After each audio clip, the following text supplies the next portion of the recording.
My name is Ava, and I'm 22 years old. You might be wondering how a girl my age ends up living with her uncle, especially given what I'm about to tell you. Honestly, I never imagined this would happen either. I'm studying graphic design, and most of my time is spent drawing, designing, and doing freelance work. Life has been a challenge ever since my parents divorced when I was younger. I moved around a lot, trying to find stability. Eventually, I ended up staying with my Uncle Nathan. It wasn't part of the plan. Make sure to subscribe to my channel so I can continue bringing you more fascinating true stories like this one. And don't forget to watch this video till the end. And like the video, because this story is going to be incredibly interesting. Please hit the like button to show your support. It all started when my mom had to go away for work, and I needed somewhere to stay while finishing college. Nathan, my uncle, was the only family member who could help. He's been married to his wife Victoria for a few years now. They live in a beautiful house in the countryside far from the city. I thought it would just be another temporary move to a quiet place, but things didn't turn out how I expected. A few months later, I had adjusted to the house, the routine, and the peacefulness, or so I thought. But today, something happened, something I need to share. It started when I walked into Nathan's room while he was asleep. But before I explain, don't forget to subscribe to the channel so you can stay updated with the rest of this story. Let me tell you a little about Nathan. He's not like most uncles. To me, he's always been more of a mentor than a family member. Growing up, he taught me how to ride a bike, fix things around the house, and even bought me my first car when I turned 18. So when my mom needed someone to take me in, Nathan was the obvious choice. He's thoughtful, patient, and very kind. But it wasn't just him I was moving in with.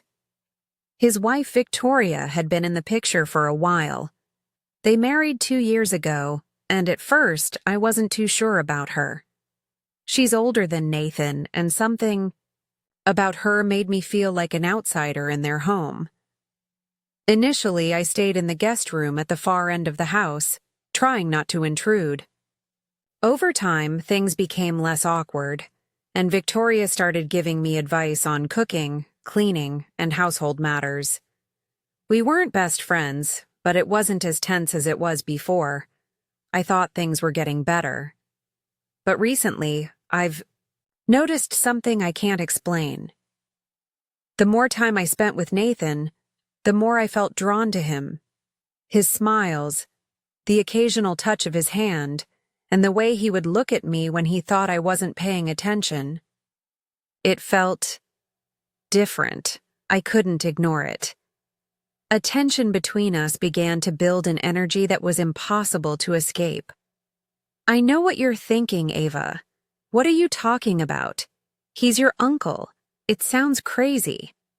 I know, but this connection is undeniable. I tried to brush it off, telling myself it was in my head. But every time we were alone, the atmosphere felt charged, as if something was pulling us together. Here's where things get interesting. One evening after dinner, I was working on a project in my room when I heard footsteps in the hallway. Nathan had been napping for hours, and Victoria was out with friends. We were alone. I didn't think much of it at first, but then I heard the door to his bedroom creak open. I froze for a second, unsure whether to leave him to rest or go inside. But something pulled me toward him quietly. I opened the door, trying not to disturb him. He was lying on his back, one arm behind his head, looking peaceful. As he slept, the light from the window cast soft shadows over his face, making him look almost untouchable. I stood there for a moment, my heart racing. I could feel my face flush, my pulse quicken. I'd never felt this way before. Maybe I just wanted to look at him, or maybe it was something more I didn't know. My thoughts were interrupted when I accidentally knocked over a vase near his bed. The sound made Nathan stir, his eyes opened, and for a brief moment, we locked gazes. There was confusion in his eyes, but something else, too. Something I couldn't quite name. He blinked a few times, trying to focus on me, then let out a groggy laugh. "Ava, what are you doing here?" he asked, his voice thick with sleep. My heart was racing as I struggled to find the right words. I didn't want to look like I was snooping, but I didn't know how to explain myself. My mouth went dry. "I didn't mean to wake you," I stammered, feeling embarrassed. Nathan sat up slowly, rubbing his eyes. He smiled at me, the same kind, patient smile he always gave. But today, there was something different in his eyes, something that made my heart race. He studied me for a moment before speaking again. "It's okay," he said gently. "You know you can always talk to me. Ava, I'm here for you." I nodded, but my mind was spinning. I didn't know how to deal with this strange feeling. The room felt heavy, and I could feel my breath coming faster. "I just wanted to talk," I whispered. Nathan's smile faded just a little, and I thought I saw a brief hesitation in his eyes before it vanished. He patted the bed next to him. "Come here. Then you can always talk to me," he said warmly. I stood there for a moment, unsure, but something inside me pushed me forward without thinking. I sat next to him. The tension between us was thick, heavier than ever. I could feel the heat of his body next to mine, his cologne filling the air. We were so close that I could hear his breathing and feel the rise and fall of his chest. With each breath, my heart raced again, and slowly, almost in slow motion, I looked up at him. Our faces were so close that I could feel his warmth. His gaze was soft, unsure, but there was something else, a spark that made my skin tingle. "Ava, are you okay?" Nathan asked gently. Before I could answer, I leaned in closer to him. My pulse was racing and my breath caught in my chest. I couldn't explain it, but everything felt so intense, as though the air itself was charged. Nathan didn't pull away. His eyes held mine with quiet intensity. He didn't speak, but his breath quickened, mirroring mine. The room felt warmer. The silence between us deepened with unspoken words. My mind was in a whirlwind. Everything had led to this moment. I couldn't stop myself. Slowly, I leaned in, my lips trembling as if I were in a dream. They brushed against his. At first it was uncertain, tentative, but then, as his lips met mine, soft and gentle, I couldn't stop myself. My mind screamed for me to stop, but my body refused. I needed this. I wanted this. Nathan's hand cupped my cheek, urging me closer. His other hand rested beside us, grazing my skin. I could feel the heat of his touch. The kiss deepened, and soon, it was hard to tell where his lips ended and mine began. The rest of the world disappeared. It was just the two of us, caught in this undeniable connection. My mind raced with confusion, guilt, but also with a strange sense of rightness. What were we doing? Why did it feel so necessary? There were no words to explain it, no logic behind it. He pulled away for just a moment, his forehead resting against mine. Our breathing was heavy, each breath shaky and slow. I could feel his pulse against my skin, matching the rapid beat of my own heart. "Ava." His voice was soft, strained with something deeper. "We shouldn't, but I wasn't sure." Sure, I agreed. Something inside me refused to acknowledge any reason to stop. Slowly, I reached for his hand, intertwining my fingers with his. He didn't pull away. His fingers curled around mine, holding on to me just as tightly as I was holding on to him. Our eyes met, and for a long moment, we didn't speak. The weight of everything hung between us. Should we? Could we? My hand instinctively moved to the back of his neck, pulling him closer. I kissed him again, this time. There was no hesitation, no fear, just the overwhelming need to stay close to him, to feel his presence. Nathan's hand slid down my back, drawing me closer. The contact of our bodies made everything feel incredibly intense. I didn't know where this was heading, but I didn't care. I wanted to stay in this moment where only the two of us existed. My heart pounded in my chest as his lips moved to my neck, pressing soft kisses against my skin. I could feel his breath against my ear, sending a shiver down my spine. It was unlike anything I had ever felt before.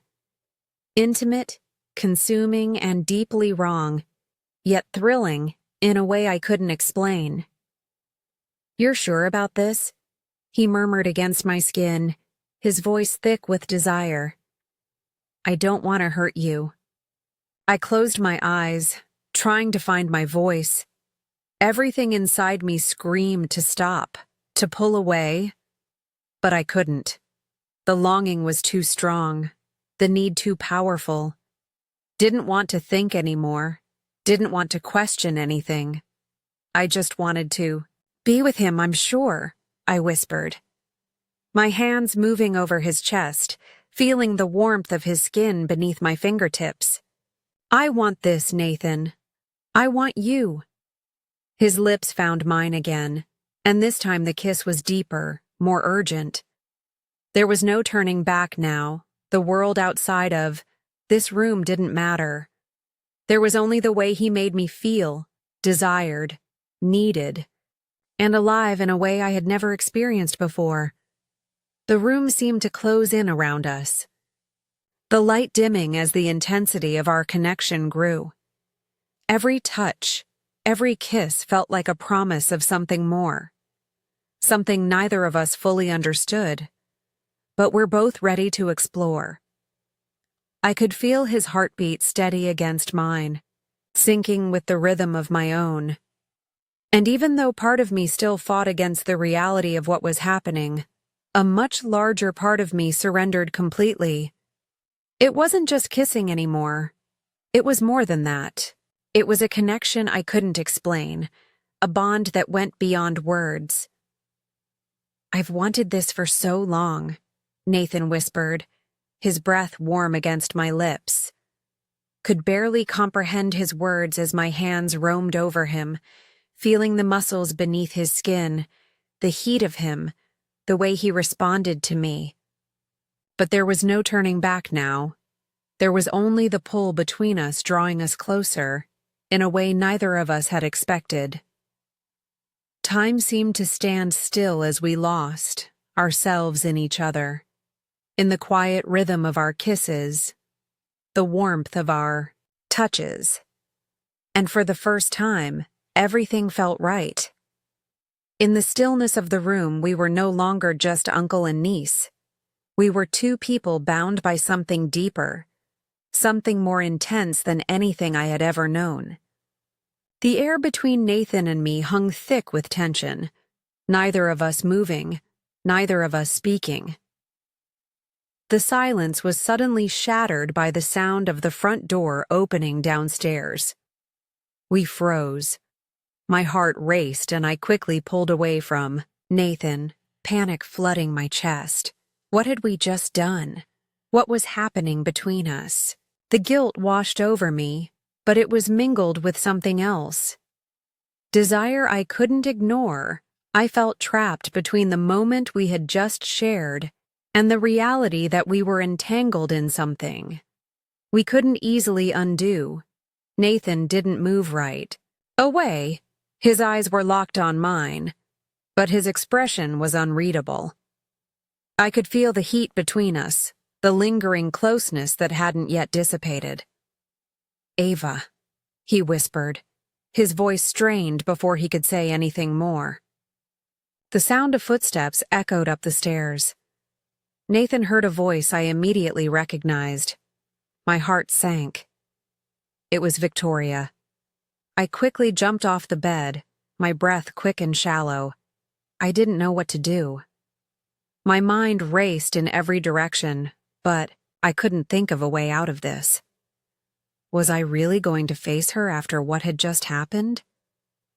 The door to Nathan's room creaked open, and there she was, Victoria standing in the doorway, surprise written all over her face. Her eyes flickered. Between Nathan and me, confusion crossing her features as she took in the scene. "Ava, Nathan, what's going on here?" she asked, her voice uncertain. But there was something else, an intuition maybe, that told her something was wrong. I could feel the blood drain from my face. Victoria's presence was like a bucket of cold water, and in that moment, everything felt wrong. There was no way to explain this, no way to justify what had just happened between Nathan and me. My throat tightened as I struggled to find the words. I stammered, unsure of what to say. Nathan, now sitting on the bed, looked just as lost. His hand rubbed the back of his neck, clearly embarrassed, unsure how to explain it. Victoria's gaze moved from him to me, and there was an unspoken understanding between us. It was as if, in that single moment, everything shifted. Victoria knew something had happened, something that shouldn't have, but her reaction wasn't what I expected. Instead of anger or disappointment, there was only a deep, unsettling sadness in her eyes. She stepped into the room, closing the door behind her. Her presence was commanding, and the room fell into an odd, tense silence, like the calm before a storm. "Ava, you need to understand something," Victoria said gently, her voice softer than I anticipated. "There's more to this than you realize, more than either of you understand." I looked at her, confusion flooding my mind. What did she mean? What more was there?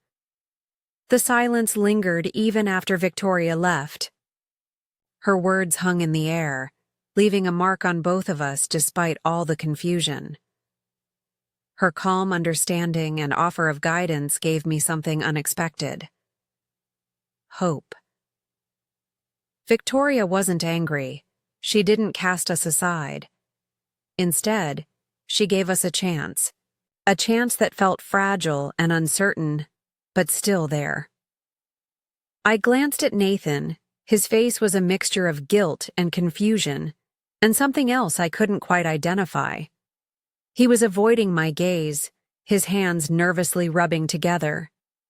I knew he felt the weight of what had happened, the way our worlds had collided unexpectedly. But the more I thought about it, the more I realized that none of this was anyone's plan. Things had unfolded beyond our control. What I knew for sure was that we couldn't ignore it. We couldn't pretend like nothing had happened. Victoria was right about that, the feelings and confusion. Everything had to be addressed, and it had to be faced, head on. "Nathan," I whispered, my voice trembling slightly. "What do we do now, Nathan?" Looked at me, his eyes full of a mix of emotions. "I don't know. Ava, I don't know what to feel, what to think. I don't know if I should be angry, ashamed, or if I'm even allowed to feel anything at all." His voice cracked, revealing the internal struggle in his words. He was torn between the deep connection we had shared and his loyalty to Victoria, his wife. The situation couldn't be solved in one conversation. It wasn't that simple. I took a deep breath and walked toward him, closing the distance between us. I wanted to reach out to him, to comfort him, but I wasn't sure if that was the right thing to do.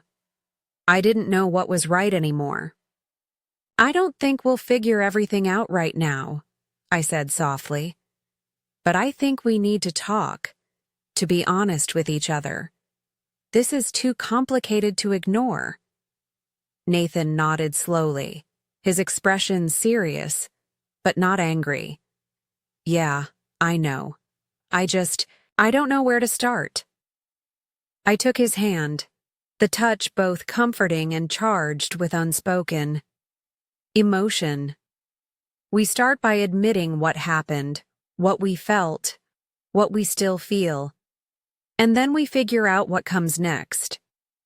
He nodded again, his expressions softening just a little. "It's not going to be easy, Ava, but I want to understand. I want to understand what's happening between us." I squeezed his hand, the contact both comforting and filled with unspoken emotions. "I don't have all the answers. Nathan, I don't know what happens next, but I'm not running from this. Not anymore." We sat in silence for a moment, both lost in thought, trying to make sense of everything that had happened. There was no clear way forward, no easy answers. The emotions, the confusion. It was all so overwhelming. But what Victoria had offered us was a lifeline, the space to face everything together, to confront the mess we had found ourselves in. I looked at Nathan again, and for the first time, I felt that no matter what happened next, we would face it with honesty. There was no perfect solution, no simple way to fix things, but there was hope. Hope for understanding and healing, and maybe even for something more. As I sat back, my thoughts racing with all the possibilities, I couldn't help but think of Victoria and what she had said. Her calmness and her offer of understanding had opened up a door I didn't even know existed. She hadn't rejected us. She hadn't condemned us instead. She had given us room to breathe, room to process what had happened. But what would happen next? How would things unfold if we admitted the depth of what we still felt? Could we move forward, or would the weight of it all be too much? But those were questions for another time right now. It was just Nathan and me, sitting together in the silence of our shared uncertainty. We both knew nothing would ever be the same again. The only thing we could do was to take the next step, whatever that might be, and somehow, together, we would figure it out.